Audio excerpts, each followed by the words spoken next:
Another weekend of Scottish football and we learned nothing new. Both old firm sides showing that neither is that good, and Lawrence Shankland showed that once again he is the best finisher in this league. Welcome back, guys, to Fog Football. It's me, Son of Scotland. I'm back for the night shift. I haven't seen any football in the past week, so pretty much don't know anything that's happened. I've seen the Hearts goal, the Lawrence Shankland goal. Of course, another great goal for Shankland. I'm getting used now to Shankland scoring screamers, scoring great goals.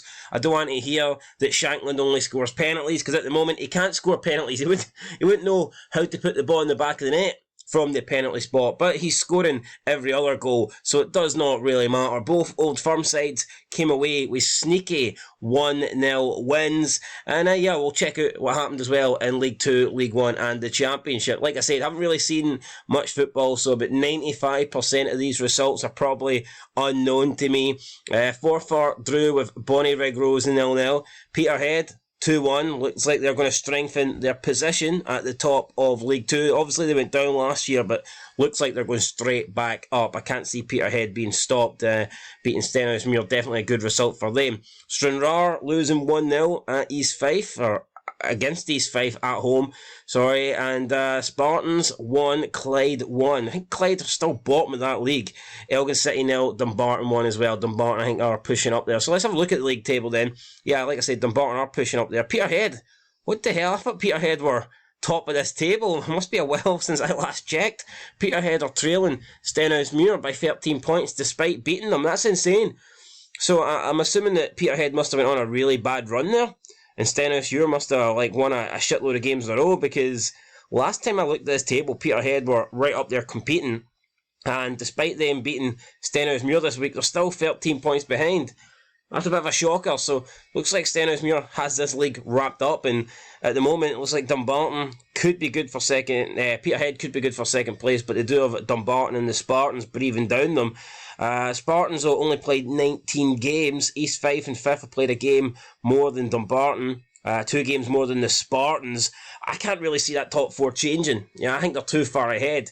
The East Fife are what? They're 8 points behind the Spartans and have played 2 games more. 9 points behind Dumbarton have played a game more. For me, I think that's how it's going to finish, the top 4. I'm not too sure in which order. Peterhead obviously have played a couple extra games, so they could drop. But it looks like Stenhousemuir's going to win this league, with Peterhead, Dumbarton and the Spartans competing for second, third and fourth. Clyde City at the moment still bottom of the table. Will they be going down to the Lowland League at this rate? It kind of looks like it. Let's move into League 1 though. Alloa 0, Falkirk 5. Falkirk been amazing this season.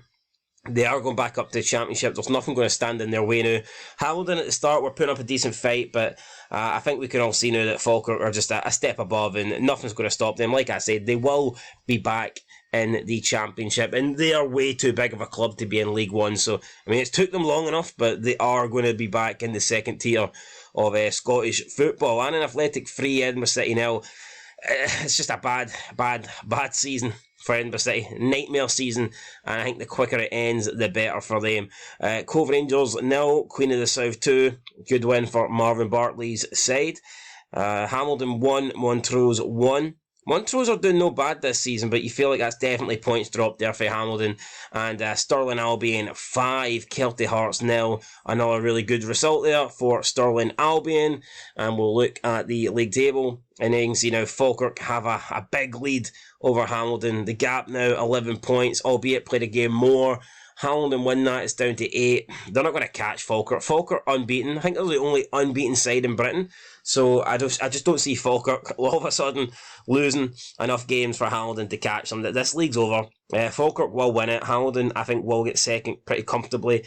And then, there's a mixture of teams there that could get that playoff spot. Cove Rangers are looking good for third. But then you've got Montrose, Queen of the South, Alloa, Stirling and Kelty Hearts all around that fourth place. So a couple of wins could just put you like 5 or 6 places up this league table. So massive there. Don't know who's going to get it. Right now, if I had to predict, I would probably go with, for fourth place, I'd probably go with Queen of the South, although I do think Montrose have started well and they kind of deserve it. But I mean, Queen of the South, I think, might come on to a game. I think they were unlucky last season and I think we'll see Queen of the South actually get into the playoffs. So yeah, that's going to be my pick, Queen of the South. Right, championship time. Airdrie 1, Partick Thistle 1. Two teams in good form. Not surprising that they shared a draw. Dundee United 0, Dunfermline 0. Dundee United slipping up quite a lot recently. Be interesting to see if Raith Rovers took advantage of it. Greenock Morton, they looked down and out after like the first 10 games, but they have bounced back very strong now and are looking like they could make the playoffs. So yeah, Greenock Morton, what a season they could end up having. Queen's Park 1, Ayr United 2. Good win there for Ayr United away from home. And Raith Rovers lost. So there you go, Inverness Caledonian Thistle picking up the victory. And Alex Samuel hat-trick, and that's an absolute bummer for Raith Rovers. Another chance here to catch Dundee United, and they have not taken it. And we'll look at the league table. Now we can see Dundee United lead by a point and have a game in hand. So, I mean, Dundee United are doing their best to keep Raith Rovers in this title fight, but Raith Rovers just don't seem to want any part of it. And Partick must be kicking themselves that they did not get a win against Airdrie, because they could have closed the gap even more. I think Partick will push, though. I predict Partick to win the league at the start of the season. I mean, if Dundee United win their game in hand, it's 11 points. I don't think they'll catch Dundee United, but I could see Partick getting second. But we'll see. I mean, there's still almost half the season to go, so it's nothing's set in stone just now. But I do think Dundee United will pull away and win the table, as win the league. As for who's going to get that fourth spot, that play again very close, similar to League One. There's like 4 or 5 teams in there that could potentially get it. Like I said, Greenock Morton are looking good. Airdrieonians, I think, have been really impressive. I think I'm going to go with Airdrieonians. I hope they do get the playoff spot. It'd be nice to see Airdrie do it, but I mean, the Greenock Mortons are going to be hard to beat as well, because like I said, their form recently has turned around big time after looking like they were dead at the bottom of the table. And could we be seeing the end of Arbroath in the championship? It looks like it, currently last. They need some big results. Also got the worst goal difference by quite a stretch as well. So yeah, they're kind of struggling, Arbroath, and I think it might be the season that they go down. It's crazy to think that they almost won the championship and almost went up 2 years ago. Right, cinch premiership time. So Celtic 1, Ross County 0. Now, I did see the goal here, this Celtic goal in the opening minute. One of the luckiest goals you will ever see. Cross comes in, takes a deflection. Initial shot takes a deflection. And then the second shot also takes a deflection and trickles into the back of the net. And it's the only goal Celtic scored. Really, really poor performance here at Celtic Park against Ross County. Fans not happy, rightfully so. At the moment, Celtic might win the league, but it's going to be because Rangers aren't that good. It's not. Celtic aren't top of the table because they're great. Let's be honest here. Unlike the last couple of seasons where Ange's Celtic did win the league, despite what Rangers were doing, Ange's Celtic won the league because they were good. Brendan Rodgers' Celtic are top of the league because Rangers aren't very good. So, and even Rangers, if they had Clement for the start, I'm not convinced that Celtic would be top, because you look at Michael Beale, he gave a lot of points away early start of the season. So I think Celtic have been lucky. I think Brendan Rodgers has been lucky. He was given a big head start by Rangers and Clement, and already that gap has been pulled back. So I think it currently stands at 5. Rangers have a game in hand. Yeah, Celtic are in trouble. I think it's 50-50. If I had to say who's going to win the league, I would still give the nod to Celtic, but it's really, really close. It's like 51-49. It could go either way. It's almost a coin toss at this point. And yeah, it's crazy because before Clement came in, like, the league was pretty much dead and buried. So it's actually mental how it's now alive and kicking. But I tell you what's not alive and kicking, the transfer market. Celtic and Rangers both been very disappointing. I expected them to come out and make signings, and yeah, Celtic have brought in Kunt, and Rangers have brought in Diomande and Silva, but I expect it more. I expect it better, and we've not seen it from either side. Right, speaking of better, Lawrence Shankland, what a goal to finish this game. Absolutely fantastic. Now, George Grant did score a penalty, and I think Shankland just had enough of missing penalties, so George Grant was like, thank you very much, I'll take it. But the Shankland goal, the second goal, another great strike. And we've seen Shankland score lots of great goals now. I mean, it's not just a guy that scores penalties. It's not just a guy that's poaching and scoring tap-ins. He can literally score from anywhere, whether it be inside the box, outside the box. He can score inside foot. outside foot, can score with his head. I mean, this guy can literally score any goal or from anywhere on the pitch that he wants. And every time he scores now, it's like he's putting together a highlight reel of goals. Every goal is different, every goal is unique. And he's just a great goal scorer, and he's scoring great goals.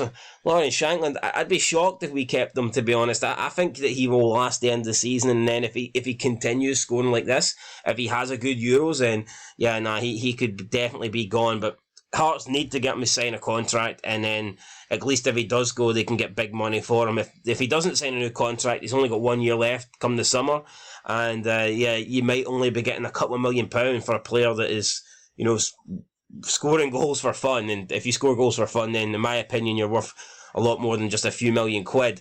Anyway, great win for Aberdeen. Great win for Hearts. Shite result for Aberdeen. Barry Robson, he is in trouble. I think he has to go. I know he was being kept in the job at the start because of his European run, and I'll give him credit. I think Aberdeen had the best European performances this season, even though Rangers went through and Aberdeen went out. If you look at Aberdeen's results and performances in the Europa Conference League, they should have finished top two. They were robbed in a couple of games by the refs, and they put in some really good performances. So I'll give Barry Robson all the credit in the world for the Europa Conference League performances. Maybe not the results. I think the results could have been better, but definitely performances. He deserved better results than what he got. However, the league form, it's just not good enough. It's not good enough for anybody, let alone Aberdeen. He has to go. I know he also got to the cup final. Maybe that is bottom sometime as well. But he lost that cup final, and Aberdeen were shite in it. So, it's just, I think he has to go. I just don't really see how Barry Robson can stay in this job much longer. Aberdeen have a few games in hand. That might be the only thing that is keeping him there. If they cannot win those games in hand, and once they play those games, if they are still in the position that they're in right now, then Barry Robson, in my opinion, will go. I said at the start that he should not have been appointed. I said he wasn't good enough. They just appointed him. They took the cheap option. Simply, they didn't want to pay big money. They seen Barry Robson come in as a caretaker manager, and he got a good run of results, and they were like, right, you know what, we're going to give him the job. Just a lack of ambition, in my opinion. Just, again, the cheap option. Appoint the caretaker manager who's Scottish and has no experience, no history. He'll do it for cheap, and now they're paying for it. So, yeah, I think you can see this appointment was never going to work. And Aberdeen have only got themselves to blame. Now, speaking of the blame, I know that Derek McInnes was putting a lot of blame on VAR. He wasn't happy about this game. Now, I didn't see the incident that he's complaining about, but I do think a lot of decisions tend to go against Derek McInnes. He is a little bit unlucky that way. Hibs did come back and got 2 goals to snatch a draw in this game. It's definitely a match that Kilmarnock should have seen out. They should have won. Again, I didn't see the incident, so I can't really comment too much on it. But if they were robbed, if something did seriously go against them, then that sucks, because Kilmarnock had a good season. Derek McInnes is arguably, for me, manager of the year, and this would have been another big 3 points for them. It's a point for Hibs. It doesn't really do much for Hibs, in my opinion. They're just floating about in no man's land right now. They're looking like they might get top 6. But you don't really see them pushing on, in my opinion, for Europe. I'm looking at the teams finishing in the top 5. And right now, I'm seeing Hearts, Kilmarnock, and probably St Mirren. I'm just not seeing Hibs. Dundee, always floating about. Aberdeen would need to put a great run together in order to secure European football now.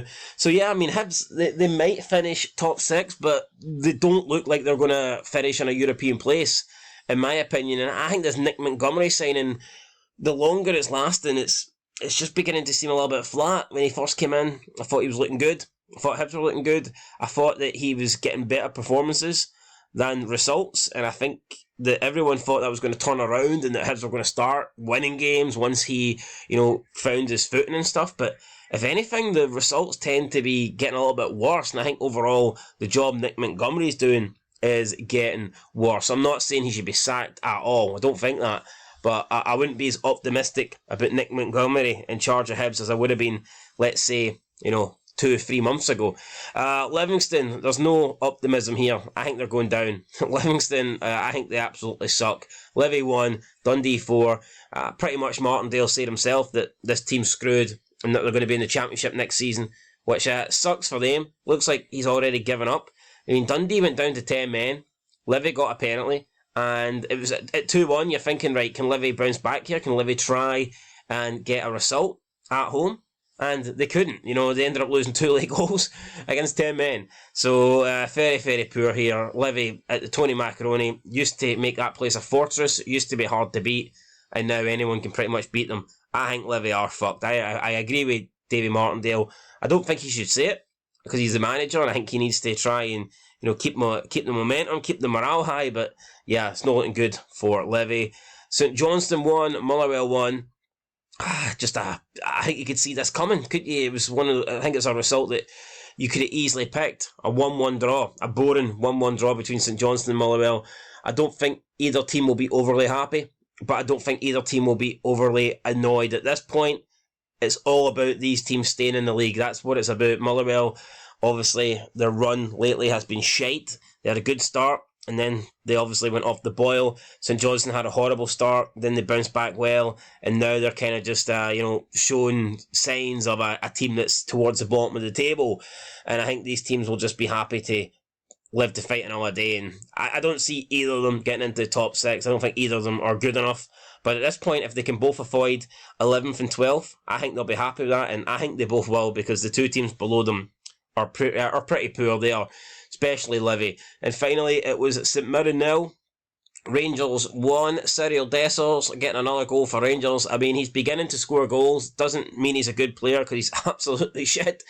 Normally needs about 20 chances to score a goal, but today he actually got one in the 14th minute, and it was the only goal that Rangers got. Another disappointing performance here. When Rangers score and Celtic score early, you expect them to add to the tally, you expect them to build on it, you expect them to put teams away, and it never happened here. St Mirren right in the game till the end, just similar to Ross County against Celtic, and this could have been a weekend where either Celtic or Rangers dropped points, or maybe even both, but it didn't happen. Rangers managed to see a 1-0 win, and it's a vital 3 points, because I think the next team to drop points is going to be massive. Obviously, if Rangers drop it, then they could go, like 4 or 5 points behind, 4 or 5 points behind. But if Celtic drop the points, the Rangers have got a chance to go top. So it's like literally, it's like a 6-pointer. Whoever drops points next to it is those 2 teams. But neither of them did drop points this weekend. And then we look at the table. Celtic currently still top. Rangers still 5 behind, but with that game in hand. Then Hearts are 10 behind Rangers. I've played a game more. Kilmarnock 10 behind Hearts. So pretty big gap into it between, although I wouldn't say 10 points between Hearts and the Old Firm are that big, but then you look at 10 points between Hearts and Kilmarnock, and considering Kelly, St Mirren, those 2 teams were probably battling for third a few weeks ago, or just before the winter break. Hearts have turned it around big time. Kelly in 4th, St Mirren in 5th, Hibernian in 6th, but with a game in hand, Dundee in 7th. Now, people can say that Aberdeen have got games in hand, and they have, but they've got no games in hand over Dundee.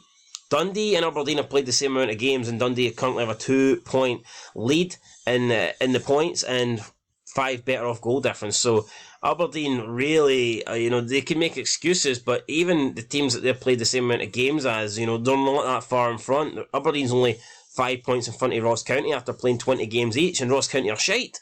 So, yeah, Aberdeen, I think Barry Robson, a couple more bad results. They play Celtic soon. I think a humping against Celtic and the guy could be out the door.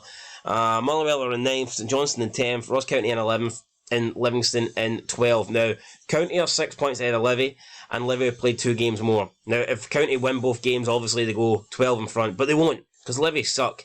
I mean, Ross County suck, and I think that's the only thing that I would say is giving Livy a small amount of hope. The fact that Ross County are poor, Ross County are not a good side, and I think if Livy could just find a little bit of form, or if Livy could get a couple of decent results in a row, I still think they could maybe sneak their way out of 12th and finish 11th. I don't see anybody outside of Ross County and Livingston finishing the bottom 2, but I think you could potentially, if Livingston can turn things around, they could maybe overtake County, but at the moment it's not looking likely. It's looking like Livy are finishing 12th, going down automatically, and it looks like Ross County will be in the playoff spot. And what I will say is, Ross County might have, survived the playoff spot last year against Partick Thistle. Extremely lucky to do so. I don't think they'll do it this year. I do not think they'll do it this year. And if they are in the playoff spots, I don't think Derek Adams will be the man in charge. I think he'll be lucky if he survives to the end of the season. He's not doing himself any favours off the pitch, and he's not doing himself any favours on the pitch. It's been a poor takeover since he joined there, and you've got to wonder, would they have been better off with Malky Mackay? I think the answer to that is yes. Anyway, guys, that's it for your Scottish football review show. No more night shifts, so yeah, looking forward to getting stuck in to all the Scottish football action and actually checking out some of these highlights of games. And next week, I'll be back, hopefully getting to watch some good televised fixtures. I believe we've got Aberdeen Celtic at Pittodrie. Yeah, so that should be a good game. Also got Aberdeen Dundee midweek as well, which I think will be interesting considering where both teams are in the table. But anyway, guys, that's it. Catch you in the next one. Till then, peace.